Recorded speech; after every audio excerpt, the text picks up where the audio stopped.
Depends on what you mean by that word we, you see. That's the key factor.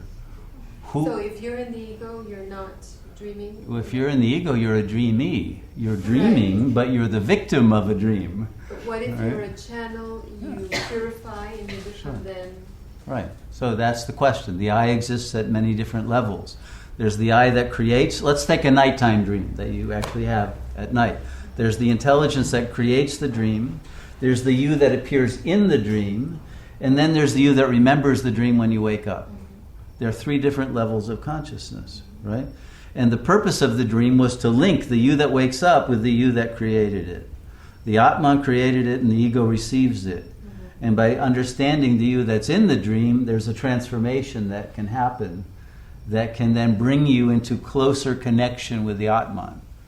So the dream's purpose is to create an axis between the real self and the ego self, so that eventually the ego self doesn't have to have a dream at night. It recognizes this is all a dream, and that you can be in this waking dream as a lucid dreamer, and the Atman can recontextualize what's happening, which in a way is redreaming it.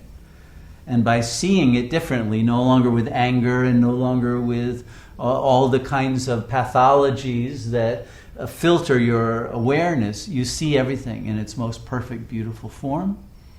And by that, redreaming of it, re-envisioning of it, it actually transforms reality itself. Because reality responds to consciousness, because it is consciousness. This was discovered by the quantum physicists. It's very important. They discovered when you observe a light photon, that it will transform from a particle to a wave, right? It changes according to the consciousness and the intention and to the desire of the observer. So all of reality is waiting for you to observe that this is all really God, and then it will appear that way, and it will be infinitely beautiful. But if you're a materialist and you see it with that paternal superego cynicism, then it will become something very paranoid creating and difficult, and all of that negativity will be present as part of what you perceive in reality. But it's really your own dream that's projecting that into reality. And once that has been dissolved, reality becomes a party again. That's what we call Satyuga. Okay? And since we're party animals, that's what we really want. So we don't really dream it, we just become channels for the dream to... Why? Aren't you the dreamer? Well, as a dreamer, yeah, but not as individuals. You're the dreamer, you're the channel, and you're the dreamie that appears in it. All of them. So at any level you can dream, or you can experience the dream. Of course. At this level, you are the manifestation of the archetype of the goddess. Okay?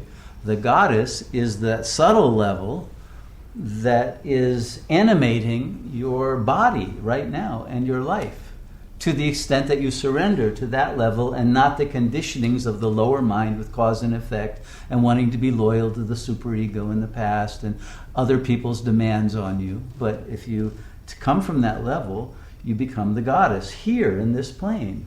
Even though the goddess is located in that higher dimension, she and you become one.